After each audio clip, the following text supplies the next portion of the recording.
All right. I'd like to start out by saying Barakatah Yahweh, Bahashem Yahushua, Hashem Kodash. Welcome to another live lesson. The name of this one is A Lot of Talk on the Great Fear. And pretty much this great fear that I'm speaking about is nuclear destruction. You know, because Esau's done tests on the nuclear missiles. They've tested the range, they tested the devastation, but there hasn't really been anything, that or any example of actual civilians or military people or people of, in general having, dealt with a nuclear blast as of yet.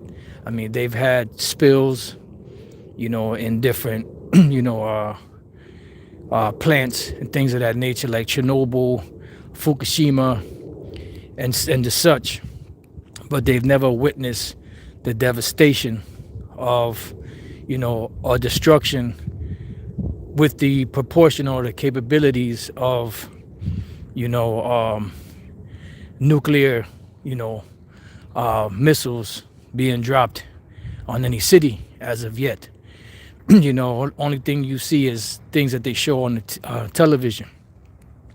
Now, a few days ago, I was watching the Elder Bishop Manatazak from the Connecticut camp, and he was doing a lesson where he was speaking about the missiles, and it got my spirit going, but I didn't jump on it right away. But this morning when I got up, I was meditating, looking for a lesson to feed the sheep and the lambs. By the way, I'm out here in Texas. We got here this morning around 12:30, and pretty much this title came to me, A Lot of Talk on the Great Fear. Now, there's a movie called The Sum of All Fears, which pretty much the sum of all fears is dealing with the nuclear devastation, the nuclear destruction. And this is what people are nervous of, and this is why the international banking families use war, and the threat of war and the casualties and devastations to steer people into the direction of their agenda, which is the NWO. And if you don't know what that means, look it up. Just type in NWO, it'll come up. And pretty much they want to scare the people and have the people so sick of,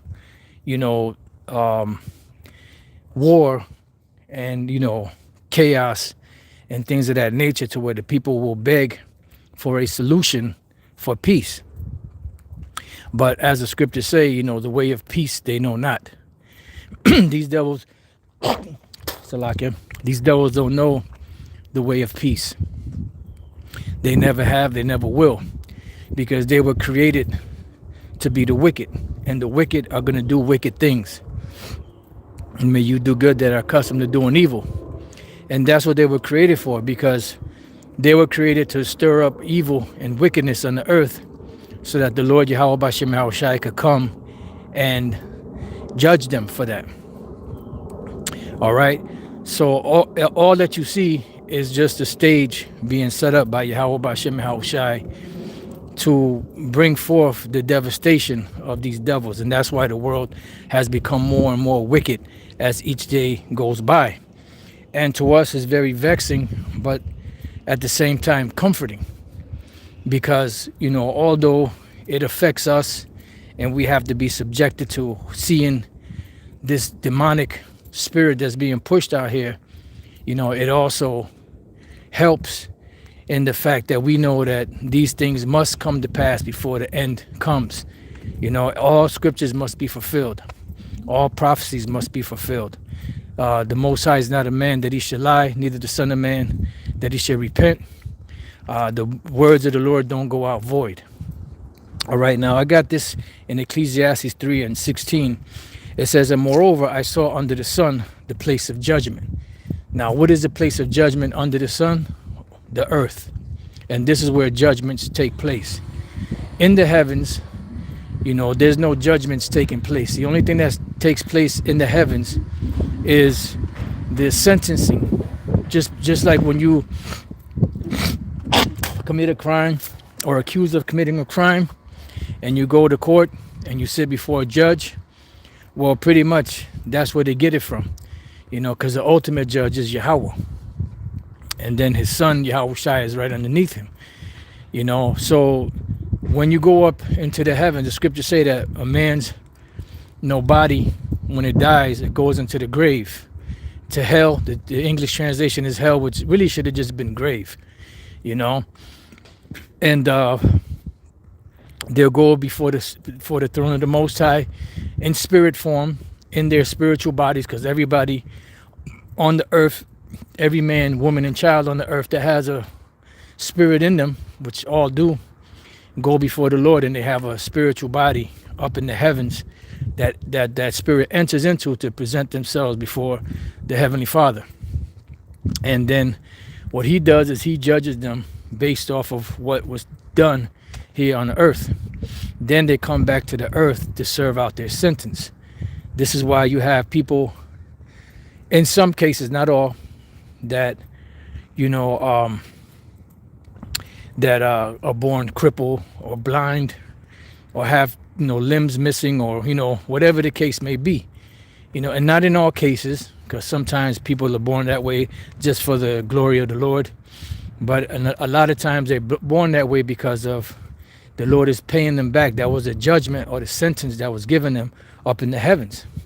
Then they come back down on the earth, to serve it out. All right. So it says, moreover, I saw under the sun the place of judgment, that wickedness was there. And we see wickedness here at an all-time high. And the only other time where we saw wickedness at this level, just blatant evil, was during the time before the flood. All right. And just before the flood, you had Noah, who was a righteous man, who found favor in the sight of the Most High, to be able to be delivered from the devastation that was coming. At that time, the great judgment that was brought about was, the flood. And it says that the Lord saw the wickedness of man, that it was only evil continuously, and what happened from that, the payback for that, was instant destruction, this instant devastation by Yahweh Bashem Yahushai upon the world back then. That's why in Peter we read that the old heavens and the earth that was destroyed by water. This one right now is being reserved. When you reserve something, means that it's set aside for a particular purpose. So this new heavens and a new earth, or this heaven and earth that is here today, which is the same heaven and earth, just ruled by different nations, is going to be taken out by way of fire. And it has been reserved for fire. So there has to be a justification for that destruction to come. And that justification comes by way of the evil and wicked mindset that's being pushed out here in America, which is Babylon the Great, which all nations are partaking of.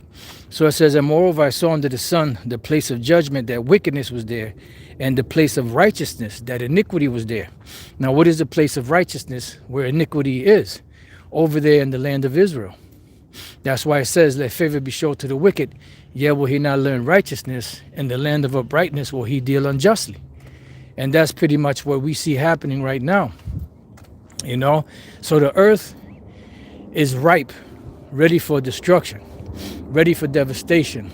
And we see the place of judgment here on earth that has become extremely evil. Now, the earth was evil back then because you had the sons of Cain on the earth.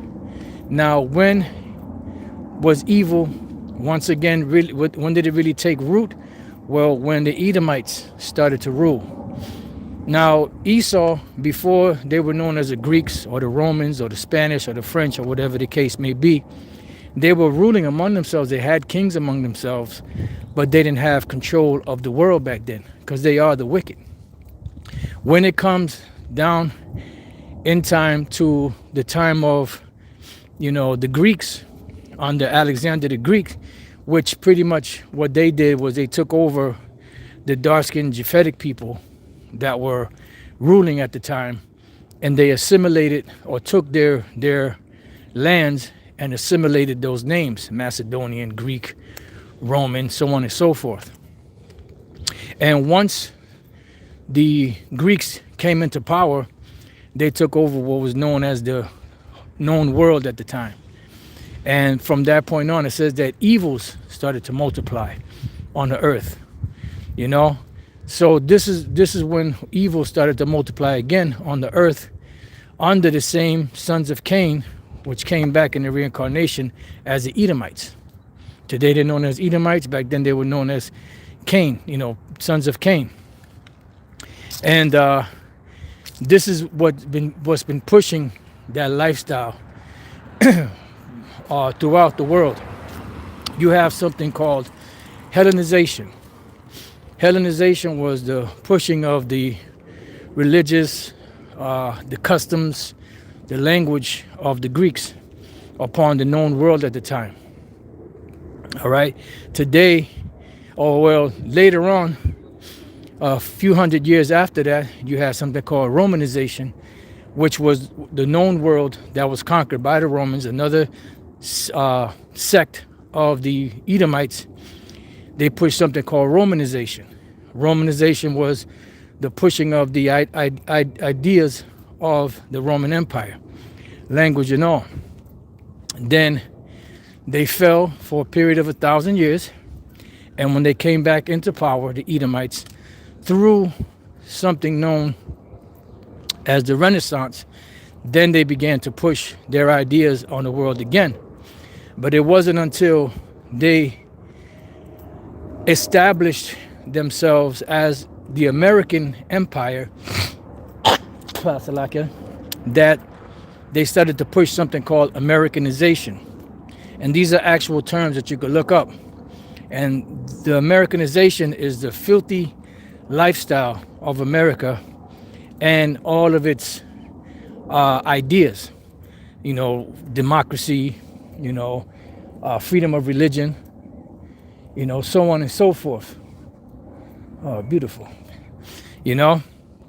So that is what cemented, the American way.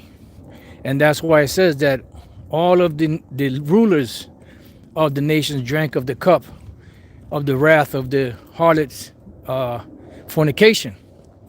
And pretty much that's what those rulers took on so that they could receive the benefits of America, receive monetary compensation, and whatever else they needed, sell their wares here unhindered, blase, and they in turn took that and pushed it upon their residents.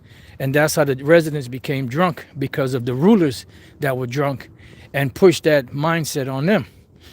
So this mindset is throughout the four corners of the earth now, because Esau was going to get the whole world. The earth is given into the hand of the wicked, and today, back then, you had parts of the world that were unknown, that were not really inhabited like that, then you did have the Americans were inhabited by the northern kingdom, but then eventually Esau came and conquered all of these different lands and joined them together into one as an empire, and this is that scarlet colored beast, with 7 heads and 10 horns. All right, so they pushed that on the world. So the world is wicked because of the ideas, and the mindset of America. So they have become more and more wicked. They haven't become righteous. They didn't push upon them or impress upon them the tenets of the Bible. They pushed upon them the tenets of Esau.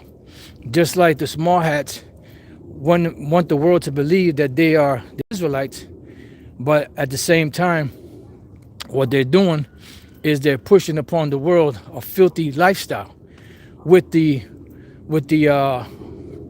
glaze, of being the righteous.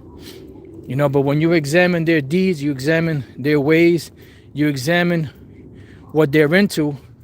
It starts with a J, U, D, A, I, S, M. That's a filthy, foul, evil, wicked way, coming off the Talmudi, which is, how we say it. But, this is the mindset that's being pushed around the world, and they run things. They'll make you believe, no, we don't run it. You run things. Just because you change your name to sound more French or more American or more German or whatever the case may be, doesn't mean you're not the same people. All right? So it reads on in Ecclesiastes 3:17, I said in mine heart, the Most High shall judge the righteous and the wicked, because there is going to be a judgment, but it's going to be a two-part judgment. The righteous judgment, the righteous, which are the elect of the nation of Israel, the judgment that they're going to receive is salvation from all of this devastation that's going to be brought upon the earth by reason of the sentence of the punishment of the wicked. Then the second part of that judgment is going to be, the wicked being punished and destroyed. When we're dealing with America is going to be totally destroyed by these missiles and by the lasers from the chariots. And from time to time, the Spirit has me say, don't be surprised, if the Lord causes the elements to infuse in the air and cause fire to rain down upon this place, just like he did with Sodom and Gomorrah. Because remember, Yahushua said, I'm come to bring fire on the earth, and what will I if it be already kindled? All right? So that's what's going to bring about the final judgment. So that it's a two-part judgment. So I said in mine heart, the Most High shall judge the righteous and the wicked, for there is a time there for every purpose and for every work. And this is what we're witnessing. We're witnessing the wicked works of Esau in the world. And then, afterwards, we're going to witness the payment for being wicked. What happens when you become wicked, and what is the payoff for it? You know how they say crime doesn't pay, and it doesn't. I mean, it works for a while, but eventually everybody gets caught. Well, in the Most High's world, wickedness rules right now, and of course, the more wicked you are, the more successful you will be. But eventually, you're going to have to pay for all of that. Eventually, you're going to be judged for all of that. Now, I have another one in the book of Job 19, right? 19 and 29. Be ye afraid of the sword, because the sword is what the Lord is using to bring forth the judgment. For wrath bringeth the punishment of the sword, that you may know that there is a judgment.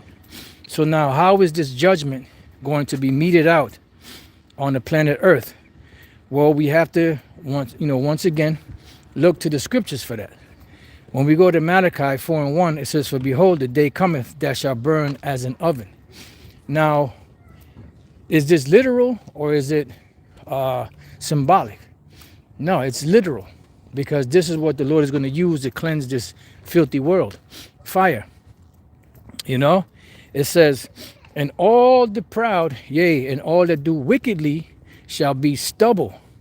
And the day that cometh shall burn them up, saith Yahweh Bashem Yahushua of hosts, that it shall leave neither root nor branch. Now, what's going to bring that devastation? Because it says it shall burn as an oven, right? Then we go to Zechariah 14 and 12. And it says, just bear with me 1 second. It says, and this shall be the plague wherewith the Lord, Yahweh Bashem Yahushua, will smite all the people that have fought against Jerusalem. Their flesh shall consume away while they stand upon their feet, and their eyes shall consume away in their holes, and their tongue shall consume away in their mouth. So this is the day that burns as an oven. And this is what's going to happen to the flesh of these people here in America, in the land of Israel, and wherever those missiles hit. So now the next question would be, or should be, what device will the Lord use to bring forth this judgment? Because it's written, so it's going to happen. So what device do they have, or what do they have today that can cause this type of devastation? Well, when we go to Isaiah 54:16, it says, "Behold, I," meaning the Most High Yahweh, "have created the smith that bloweth the coals in the fire." So what is a smith? A smith in ancient times, you had an ironsmith, or a metalsmith, or however they call it. And pretty much what he would do is he would, use metals, different types of metals, iron or whatever, they had. And he would make weapons out of that. And the weapons were for what? For the military, to defend themselves. Whether it was a helmet, a breastplate, a shield, a spear, a sword, so on and so forth. Now we know that different wars today, I'm gonna come back to that. Different wars today are fought differently. From the beginning, wars have been fought the conventional way. And that conventional way was by way of men going out on the battlefield, facing each other, fighting each other, in whatever fashion or strategy, military strategy that they had, right? So Isaiah 95, it says, "For every battle of the warrior is with confused noise and garments rolled in blood." And what brought about that? The men out there, the warriors from the different militaries going out to the battlefield, screaming at the top of their lungs, swords clanking, spears flying, arrows flying, limbs being chopped off, blood curdling, screams, men in agony and pain. Others charged up, with the adrenaline, and defending their position, fighting for their rights or whatever the case may be. And eventually, what happened was that's how wars were fought. And for the most part, if you had a bigger army, you would normally win because of numbers. But if you had a well-trained army in guerrilla warfare, you would not be able to win just based off of numbers alone. It took a lot of strategy. And that strategy is given by the Most High, because he said he musters the host of the battle. All right? But it says that with confused noise and garments rolled in blood. But this, meaning this battle, this final battle, the valley of Jehoshaphat, Yahweh Armageddon, shall be with burning and fuel of fire. So now, how was this made? Well, the smiths in the past would be the ones that would create the weapons. Now we know that today, those weapons still exist, but they're more in the form of a gun, and whether it's a pistol or a rifle or a machine gun or whatever, assault weapons and all that. But you also had grenades and bazookas, and everything escalated, with more devastation with each, time that these smiths would create something to defend their position. Then you had your tanks, and then you had helicopters and planes and so on and so forth. Now they eventually came up with the technology of missiles, going back to the 40s and 50s, which the missile is not anything new as far as the idea of it, but the form of it, the way that it looks today, is different. Because when you go back, missiles were known as arrows and spears being thrown. That was pretty much the ancient missile. Even today, they'll call missiles arrows. Broken arrow means a missile that was stolen or missing. you know. So pretty much, the idea was always there, but it changed form. So when this particular smith, behold, I have created the smith that bloweth the coals in the fire, and that bringeth forth an instrument for his work. This um, this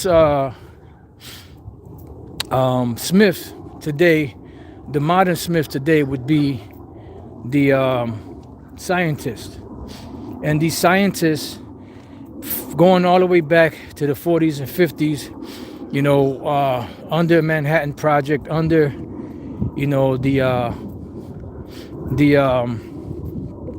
taking, of once Germany fell after World War II, the German scientists, which are the smartest among the Edomites, half of the scientists were taken to Russia for that purpose, and the other half were taken to America for the reason of creating these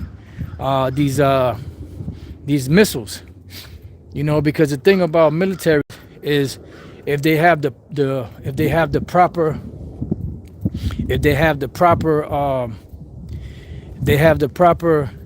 weaponry, then they'll have more of an advantage of winning that war. So the Lord gave these devils the technology of these missiles by way of these modern day smiths, which are called scientists. Okay. And it says, and I have created the waster to destroy. Now the waster to destroy would be the missiles themselves, because that is the instrument that they brought forth. And the reason why it calls it a waster to destroy is because of the capability, the destructive capabilities that the nuclear missiles have. And that's pretty much what the Lord gave these devils, which is their blessing. Part of their blessing is the sword, in whatever form they have it. But the same blessing that the Lord gave them to conquer the world is the same, instrument that the Lord is going to use to judge them for. So it's heavy, man. He got him in a catch-22. So there's a lot of talk about the great fear, because when you go and you watch these different talk shows, and the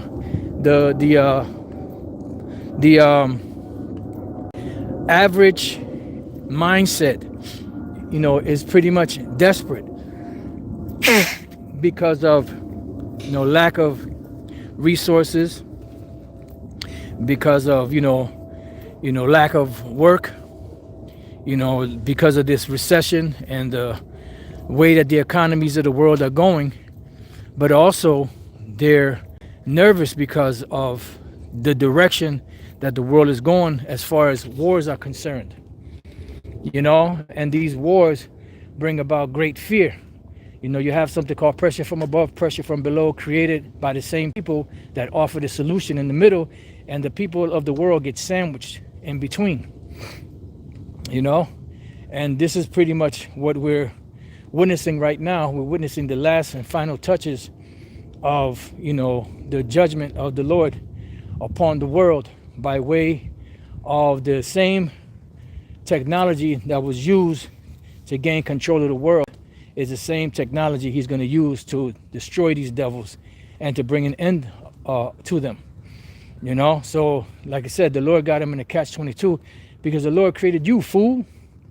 And this is why Esau thinks that they did this all on their own, because they don't believe in the Most High. They only use the Most High when it benefits their cause. But for the most part, they don't believe in Yahweh Bashem Yahushai. All right. So, this is what we're witnessing right now. There's a lot of talk of the great fear. And that great fear is thermonuclear destruction. Because they have no idea, of what devastation can actually happen. Create, using this technology that they have to puff at people. Now, Albert Einstein, made a statement. He said, I don't know what weapons they'll be using to fight World War III with, because he was alive around the time when these hydrogen bombs, atomic bombs, and all of this technology was being used. He said, I don't know what weapons World War II will be fought with, but World War IV will be fought with sticks and stones, because this destruction that's coming is going to reduce the world back to the Stone Age, so to speak. Because everything is going to go back to how it's supposed to be, back to its proper, place, going right back to everything being, plain, so to speak. Not saying that the kingdom of heaven is going to be plain, but it's going to go back to the rudiments of everything. All of this technology and plastic and all of this pollution that modern technology brings, the Lord is going to wipe it all out, get rid of it, and bring about, a new way, which is the kingdom of heaven. And that's why it says that, we, according to his promise, wait for new heavens and a new earth, which means the Lord's going to push the refresh button on it, wherein dwelleth righteousness. Because if the people of this world, these Edomites, so-called white people, were actually the righteous, the world would be seeking righteousness, and there would not be as much suffering in the world as there is today. But when the wicked bear rule, the people mourn. So that's how we know, based off what the scriptures say, not based off what these wacky-tacky Christians say and what their emotions, dictate, but what the scriptures say, that the people that are ruling are the wicked, because the people are in mourning, just like, the prophecy states. When the wicked beareth rule, the people mourn. But when the righteous are in authority, the people rejoice. The people are not rejoicing. So you have a group of people going around the world saying they're God's chosen people, but the world is in total turmoil, total wickedness, and it's on their watch. So how could you be the people of the Most High, the righteous, and the world, that you got the world in turmoil? How can that be? It doesn't work that way. If you are the people of the Most High, you would do the things that the Most High said to do, and people would want to emulate that. People don't want to emulate, you small hats. They're getting tired of your shit, because you have showed the world wickedness. You have sowed wickedness. And this is why the Lord is bringing forth what the final judgment, which is Armageddon, Valley of Jehoshaphat, which the scriptures call 3 world wars, which we're right at the brink of World War III. Shit is popping off. Nations are gathering together. We read Ezekiel 38, which is talking about now, not in the kingdom, Bishop Nathaniel. All of those different nations that the Lord said would be allied to Gog and Magog, or to Gog, the chief prince, Russia, are all in favor and in good standing with Russia. When you go do the research, the Persians and all, they're all in league. They have, amicable, relations with Russia. So we're at that time, and it's about to go down. We're just waiting for it to happen, because, that's what the Lord said would happen before he will come and deliver us. So that's why it says, lift up your heads and your feeble knees, which hang down, because, salvation is nearer than when we believe. We're at a very beautiful time in prophecy, where we're seeing things popping off that weren't popping off back in the 70s, 80s, 90s, early 2000s. We're witnessing a great, unraveling of prophecy out there in the world, and it's showing. The scriptures say that at the end they shall speak and not lie. So we're witnessing prophecy speaking right now, So this is not the time to get weak. This is the time to dig in, just know that we're at the threshold of the devastation and destruction of the wicked, which are the Edomites, and at the beginning stages of when the Lord is going to come back, deliver his elect, and establish his kingdom upon the earth, where it dwells righteousness, and then the nations will come to the Lord Yahweh, to learn of his ways, because everything is going to be refreshed, it's going to be renewed, and it's going to be reinvigorated, reassimilated, and about to be relocated. Inside joke. But yeah, that's where we're at with it. So like I said, this was on my spirit, to do, and I'm happy, Barakateh Hawaba Shemal Shai, that the Spirit allowed me to do this lesson.